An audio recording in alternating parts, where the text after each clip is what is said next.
Hello my एपिटल्स। आज मैं जो ड्रामा एक्सप्लेन करने जा रही हूँ वो 2016 में रिलीज हुई एक रोमांटिक एंड फैंटेसी के ड्रामा है। तो चलिए बिना देर किए शुरू करते हैं। कहानी की शुरुआत में हमें एक तलवार दिखाई जाती है, जहाँ हमें बताया जाता है कि ये तलवार एक गॉब्लिन की है जो 900 सालों से धरती पर भटक रहा है और उस गॉब्लिन ने अपने सारे साथियों को मरते हुए देखा है। उसे अमर होने का श्राप मिला है और ये श्राप तभी खत्म होगा जब गॉब्लिन की ब्राइड यानी कि उसकी दुल्हन उसके शरीर से तलवार निकालेगी।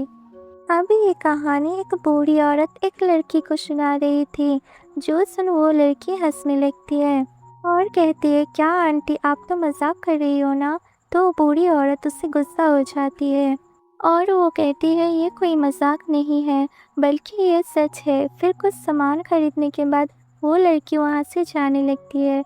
तो बूढ़ी औरत उससे कहती है, अगर कभी तुम मरने वाली हो तो ऊपर वाले को ज़रूर याद करना। इसके बाद हमें 900 साल पहले उसी गॉब्लिन को दिखाया जाता है जो पहले एक इंसान था और उसका नाम था किमशी। किम कोई आम इंसान नहीं बल्कि एक महान योद्धा है जो हजारों लोगों को अकेला ही खत्म कर देता था।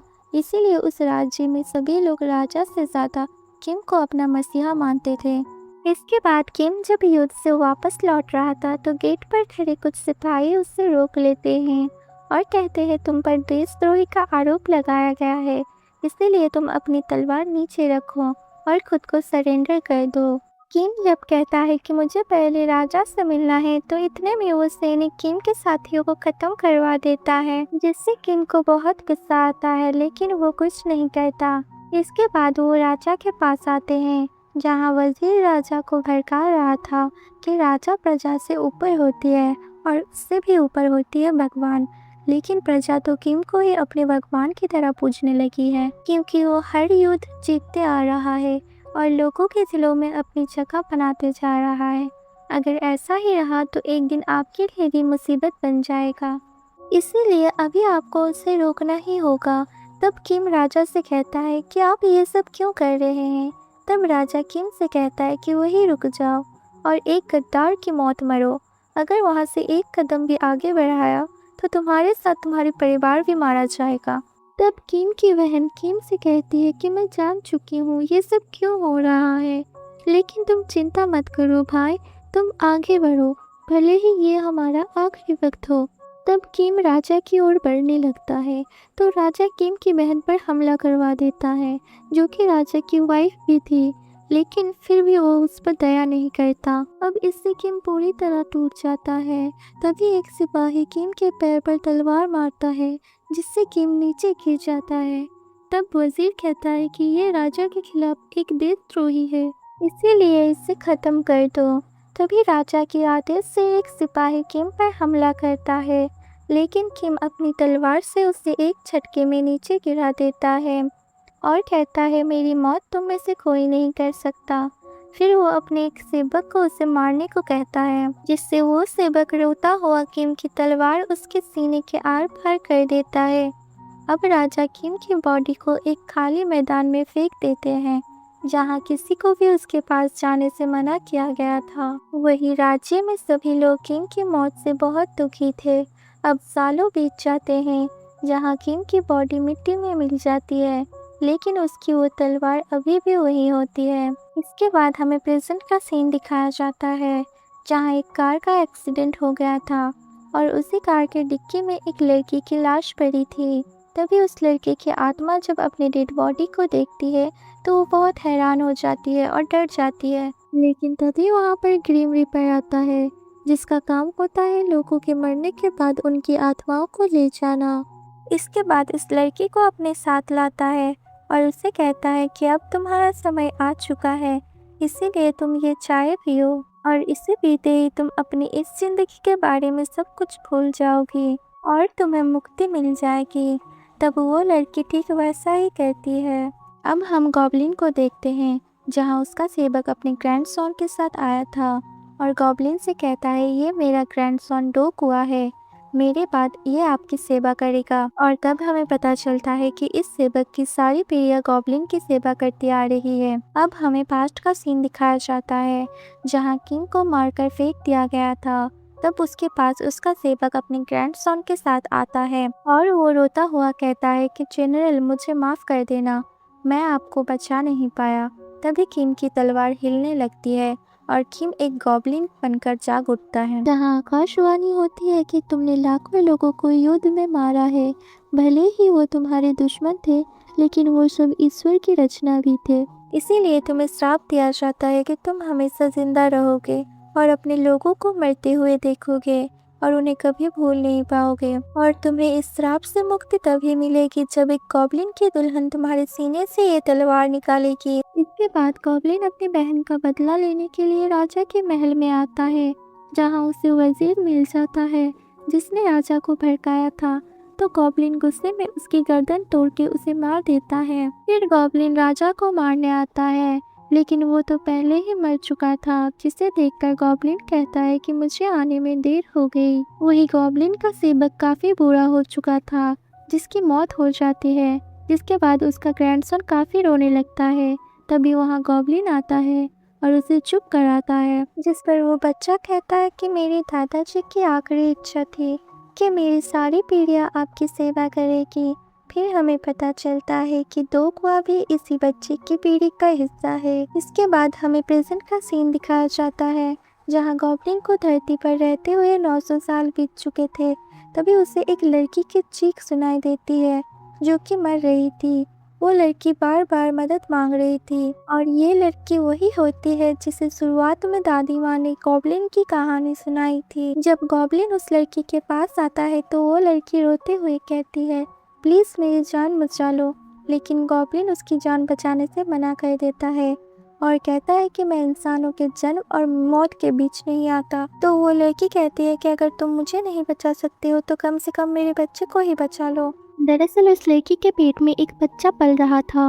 अब ये कहकर वो लड़की वहीं पर बेहोश हो जाती है। तो गॉब्लिन कुछ सोचता हुआ कहता है कि तुम्हारा नसीब अच्छा है कि आज मैं किसी को मरते हुए नहीं देखना चाहता। और ये कहकर वो उसे अपनी पावर से बचा लेता है।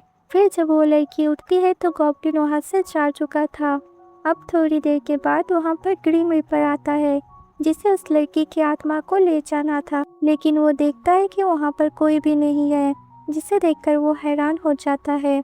वही कुछ समय बाद उसी लड़की को एक बेटी पैदा होती है। तभी उसके पीछे कुछ भूत आपस में बात कर रहे थे कि गॉब्लिन की ब्राइड पैदा हो चुकी है। अब हमें 9 साल बाद का सीन दिखाया जाता है, जहाँ वो बच्ची अब बड़ी हो चुकी है और उसका नाम यून तक है और आज उसका बर्थडे होता है। तभी यून को एक पपी दिखता है, जिसे उसकी माँ नहीं देख पाती, क्योंकि यून को शुरू से ही आत्माएं दिखती है और ये बात उसकी मॉम भी जानती है। अब शाम को जब यून घर आती है तो उसकी मॉम केक के सामने बैठी थी और यून को उसे अपने बर्थडे केक को काटने को कहती है। लेकिन थोड़ी देर में ही यून समझ जाती है कि ये उसकी मॉम नहीं है, बल्कि उनकी आत्मा है।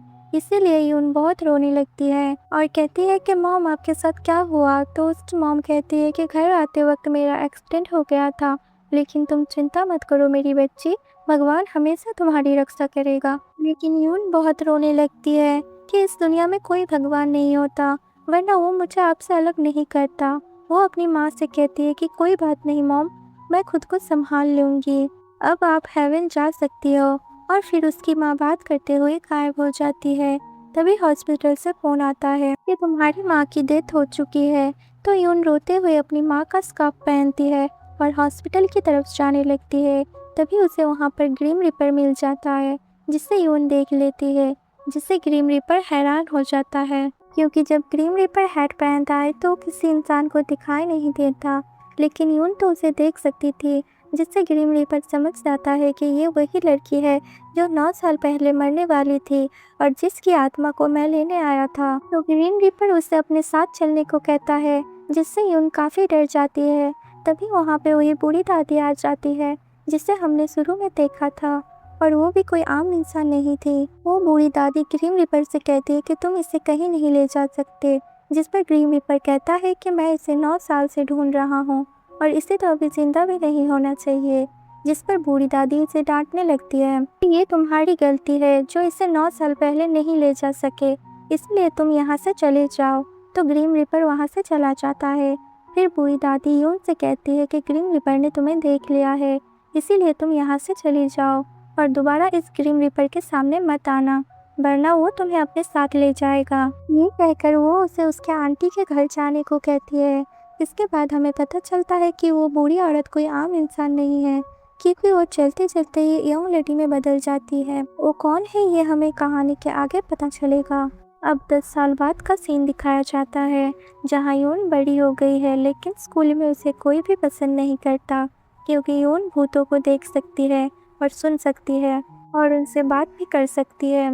इसीलिए सभी उससे नफरत करते थे कि ये एक पागल लड़की है। वही घर पर भी यून की आंटी, जो कि उसकी सगी मौसी भी है, और वो भी उसे बहुत तंग करती है और उसी से खाना बनवाती है और पूरे घर का काम भी करवाती है, जिससे यून हमेशा उदास रहती थी। अब आज यून का बर्थडे होता है, लेकिन फिर भी उसकी आंटी और उनके बच्चे यून को काफ़ी बुरा भला कहते हैं कि कैसी मनहूस लड़की है। आज इसके बर्थडे के दिन ही इसकी माँ की डेथ हो गई थी। फिर यून दुखी होकर स्कूल जाने लगती है, तो उसकी आंटी उससे कहती है कि तेरी माँ ने अपने मरने से पहले जो इंश्योरेंस के पैसे इकट्ठे किए थे, उसका बैंक बुक कहाँ है। जिस पर यून कहती है कि बैंक बुक मेरे पास नहीं है। तो उसकी आंटी खींचकर यून के सर पे एक बाउल मारती है, जिस पर बेचारी यून रोने लगती है और कहती है कि आपने मेरे सारे पैसे ले लिए, यहाँ तक कि मेरे घर के पैसे भी ले लिए। ये कहकर यून रोते हुए बारिश में स्कूल जाने लगती है। और ऐसे ही ये लोग रोज यून को तंग किया करते थे, क्योंकि यून के पास ना ही पैसे थे और ना ही घर, इसीलिए वो कहीं भी जा नहीं सकती थी और उसे मजबूरन वहीं रहना पड़ता था। इसके बाद यून समुंदर के किनारे बैठी होती है, जहाँ आज पहली बार वो अपना बर्थडे मनाने का डिसाइड करती है।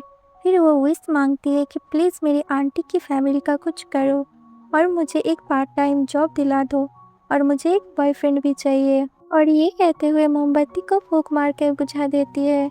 तभी उसकी बातें गॉब्लिन को भी सुनाई देने लगती है और वो गायब होने लगता है और अचानक से यून के पीछे आ जाता है। फिर गॉब्लिन कहता है कि इतनी जोर जोर से क्यों चिल्ला रही हो। तो यून पीछे देखती है तो कहती है तुम कौन हो, क्या तुम कोई भूत हो। तो गॉब्लिन कहता है नहीं। जिस पर यून कहती है कि सब पहले यही कहते हैं। गॉब्लिन कहता है कि पहले ये बताओ तुमने मुझे सामन कैसे किया। तो यून कहती है कि मैं तुम्हें कैसे बुला सकती हूँ भला, मैं तो बस अपनी विश मांग रही थी, क्या तुम विश पूरी करते हो। तो गॉब्लिन कहता है कभी कभी। यून कहती है प्लीज़ मेरी विश पूरी कर दो, मुझे एक बॉयफ्रेंड चाहिए और मेरे आंटी की फैमिली का कुछ करो, वो मुझे बहुत तंग करती है, और मुझे एक पार्ट टाइम जॉब भी चाहिए। तब गॉब्लिन उस पर तरस खाकर कहता है कि ठीक है, तुम्हें जल्दी ही जॉब मिल जाएगी और तुम्हारी आंटी से छुटकारा भी। और ये कहकर गॉब्लिन वहाँ से चला जाता है और अपने घर आ जाता है, जहाँ उसे ग्रीम रीपर दिखता है। दरअसल गॉब्लिन और ग्रीम रीपर के बीच आपस में बिल्कुल भी नहीं बनती है, इसीलिए गॉब्लिन उससे पूछता है कि तुम यहाँ क्या कर रहे हो। तभी वहाँ पर गॉब्लिन का सेवक दो कुआ आ जाता है, जो गॉब्लिन से कहता है अंकल आप तो 20 सालों के लिए विदेश जाने वाले थे, इसीलिए मैंने सोचा क्यों ना मैं इस घर को किराए पर दे दूं। और ये आदमी किराए के काफ़ी सारे पैसे देने वाला है, लेकिन गॉब्लिन नहीं मानता और कहता है कि तुम मेरे घर से अभी निकल जाओ। जिस पर ग्रीम रीपर उससे कॉन्ट्रैक्ट पेपर दिखाता है, कहता है कि मैं इस घर में रहने का कॉन्ट्रैक्ट साइन कर चुका हूँ और तुम्हें तो पता ही है कि कॉन्ट्रैक्ट तोड़ने के बदले में मैं इस लड़के दो कुआ को अपने साथ ले जा सकता हूँ। और फिर उन दोनों में काफ़ी बहस होती है, लेकिन फिर भी ग्रीम रीपर वहाँ से नहीं जाता। अब नेक्स्ट डे यून जॉब ढूंढने निकल जाती है, जहाँ वो काफ़ी सारे इंटरव्यूज़ भी देती है, लेकिन फिर भी उस बेचारी को कोई भी जॉब नहीं मिलती। इसलिए वो थक हार कर एक पार्क में बैठ जाती है और गॉब्लिन को याद करते हुए उसे बुरा भला कहने लगती है कि उसने कहा था कि मुझे जॉब मिल जाएगी। तभी वो देखती है कि डस्टबिन में आग लगी है, इसलिए वो उसे बुझा देती है। इतने में ही वहाँ गॉब्लिन आ जाता है, जो उससे कहता है तुमने मुझे फिर से समन कर लिया, आखिर तुम ये कैसे करती हो। जिस पर यून कहती है मैंने तुम्हें समन नहीं किया और तुमने तो कहा था कि मुझे जॉब मिल जाएगी, लेकिन मुझे अभी तक कोई भी जॉब नहीं मिला। लेकिन गॉब्लिन उसकी बात नहीं सुनता और वहाँ से चला जाता है। अब यून भी समझ जाती है कि वो उस आदमी को कैसे समन करती है, इसीलिए वो चेक करने के लिए उसे याद करते हुए आग बुझाती है। इससे सच में वहाँ गॉब्लिन आ जाता है और उसे घूरता हुआ कहता है कि तुम्हारा दिमाग खराब है क्या, जो मुझे बार बार बुला रही हो। और ये कहकर वहाँ से जाने लगता है। तब यून उसे पकड़ लेती है जिसे देखकर गॉब्लिन हैरान हो जाता है क्योंकि उसे कोई आम इंसान नहीं पकड़ सकता था। तो यून कहती है, तुम ना तो भूत तो लगते हो और ना एंजल, क्या तुम कोई गॉब्लिन हो? पता है, मैं भूतों को देख सकती हूँ और भूत बताते हैं कि मैं गॉब्लिन की दुल्हन हूँ। और यून उसे अपना गर्दन का निशान दिखाती है। अब उसका निशान देखकर गॉब्लिन को याद आ जाता है कि ये तो वही लड़की है जिसने उसे उसकी माँ के साथ बचाया था। तो गॉब्लिन कहता है, अगर तुम गॉब्लिन की ब्राइड हो तो बताओ तुम्हें मुझ में क्या दिख रहा है? जिस पर यून कहती है कि तुम हॉट हो, टॉल हो, हैंडसम हो और थोड़े नखरे भी करते हो। तो गॉब्लिन कहता है, अगर तुम्हें इसके अलावा कुछ नहीं दिख रहा है तो तुम गॉब्लिन की ब्राइड नहीं हो सकती हो। और 19 साल पहले मैंने कुदरत के नियम के साथ छेड़छाड़ की थी, तुम बस उसी का साइड इफेक्ट हो। तुम्हें तो अब तक जिंदा भी नहीं होना चाहिए था। अब ये सुनकर यून बहुत उदास हो जाती है। तभी गॉब्लिन अपनी पावर से गेट खोलता हुआ दूसरी जगह आ जाता है और उसी गेट से यून भी उसके पीछे आ जाती है, जिसे देख गॉब्लिन हैरान हो जाता है और कहता है कि ये मेरी पावर का यूज़ कैसे कर सकती है। अब यहाँ आकर यून हैरान हो जाती है कि ये कौन सी जगह है। तो गॉब्लिन कहता है कि ये कनाडा है, जो सुन यून बहुत खुश हो जाती है क्योंकि उसे शुरू से ही कनाडा घूमने का बहुत शौक था। इसलिए वो गॉब्लिन को कहती है कि तुम वाकई कमाल के हो, इसीलिए अब तो मैं तुमसे ही शादी करूंगी। तो गॉब्लिन हैरानी से कहता है, पर किस लिए? तो यून कहती है कि मुझे लगता है कि तुम एक गॉब्लिन हो, इसलिए मैं तुमसे शादी करूंगी। और हंसते हुए उससे आई लव यू भी कहती है, जिसे सुन गॉब्लिन तो उसे हैरानी से देखता ही रह जाता है। इसके बाद यून हर जगह घूमने लगती है और किसी छोटे बच्चे की तरह हर चीज़ को देखकर बहुत ही एक्साइटेड हो जाती है, जिससे गॉब्लिन तो परेशान हो जाता है क्योंकि यून काफ़ी खुले दिल की लड़की होती है। इसीलिए जो भी उसके मन में आता है वो उसे बोल देती है। वो कहती है, तुम्हें पता है, अगर गिरते हुए मेपल लीफ को पकड़ लो, इतने में गॉब्लिन उस लीफ को हवा में पकड़ लेता है। जिस पर यून कहती है, ये क्या किया तुमने? लोग कहते हैं जो इस लीफ को हवा में पकड़ता है और जिसके साथ वो चल रहा होता है उससे उसे प्यार हो जाता है। इस पर गॉब्लिन उससे कहता है, तुम्हारा दिमाग तो ठीक है ना, मैं ये सब बातें नहीं मानता। वो मुझसे लीफ छीन लेती है और कहती है, ठीक है, फिर मैं उस लड़के के पास जा रही हूँ। लेकिन वो जिस लड़के के पास जाती है वो एक भूत होता है, इसीलिए डर के मारे वो गॉब्लिन के पीछे भागने लगती है। अब गॉब्लिन उसे एक होटल में लाता है जहाँ वो उसे वही रुकने को कहता है कि मैं बाहर जा रहा हूँ, तब तक तुम यहीं रुकना। जिस पर यून इससे पैसे मांगने लगती है कि मैं अकेली यहाँ क्या करूँगी, अगर मैं यहाँ किसी मुसीबत में फंस गई तो गॉब्लिन कहता है कि तुम तब मुझे याद कर लेना। अब ये कहकर वहाँ से वो जाने लगता है, जिस पर यून कहती है, अच्छा $10 तो दे दो मुझे। लेकिन वो उसकी बात नहीं सुनता और वहाँ से चला जाता है। अब हम ग्रीम रीपर को देखते हैं, जो दूसरे ग्रीम रीपर से बात कर रहा था। तभी वहाँ पे एक लड़की एक आदमी पर चिल्लाने लगती है कि तुम एक्सीडेंट करके ऐसे बच नहीं सकते। दरअसल ये दोनों एक्सीडेंट में मर चुके थे और इनकी आत्माएं आपस में लड़ रही थी। तब ग्रीम रीपर इनके पास आता है और इन दोनों को अपने साथ ले जाता है, जहाँ वो उस लड़की को एक चाय देता है कि इसे पीते ही तुम सब कुछ भूल जाओगी और तुम्हें मुक्ति मिल जाएगी। तो वो आदमी गुस्से में कहता है कि चाय मुझे क्यों नहीं मिली? इस पर ग्रीम रीपर कहता है कि तुमने बहुत सारे पाप किए हैं, तुमने कई लड़कियों को चलती गाड़ी से बाहर फेंक दिया है, इसीलिए सजा के तौर पर तुम्हें नरक भेजा जा रहा है, जहाँ तुम्हें कड़ी सजा मिलने वाली है। अब हम गॉब्लिन को देखते हैं, जो अपने साथियों के कब्र पे आया था, जो उसके साथ पिछले 900 सालों में उसके साथ रह चुके थे। लेकिन श्राप की वजह से ना तो गॉब्लिन मर सकता था और ना ही अपने मरे हुए लोगों को भूल सकता था। इसीलिए कई बार उसने अपने सीने से ना दिखने वाली तलवार निकालनी चाहिए, जिससे कि उसे मुक्ति मिल जाए। लेकिन वो तलवार नहीं निकली, क्योंकि उस तलवार को सिर्फ गॉब्लिन की ब्राइड ही निकल सकती है। अब शाम हो जाती है, यून भी घूमते घूमते गॉब्लिन तक पहुंच जाती है। तो गॉब्लिन कहता है, तुम्हें स्कूल नहीं जाना क्या, जो पूरा दिन यहाँ घूम रही हो? जिस पर यून को याद आता है कि उसे तो स्कूल जाना है, इसीलिए वो परेशान होने लगती है। तो गॉब्लिन उसे खोड़िया वापस ले आता है। अब जब यून स्कूल जाती है तो उसकी टीचर उसे बहुत डांटने लगती है कि इतना लेट क्यों आई हो, जिस पर यून उनसे माफ़ी मांगने लगती है। और यहीं पर ये पार्ट एंड हो जाता है। अगले पार्ट में क्या हुआ जानने के लिए मेरे चैनल को जल्दी से जल्दी सब्सक्राइब कर लीजिए। अगर आपको ये ड्रामा पसंद आया है तो लाइक, कमेंट, शेयर, सब्सक्राइब ज़रूर कीजिए। अगर इस वीडियो में 1000 लाइक आ गए तो मैं इस ड्रामा का नेक्स्ट पार्ट जल्दी ही अपलोड कर दूंगी। तो मिलते हैं नेक्स्ट वीडियो में, तब तक के लिए टाटा बाय बाय।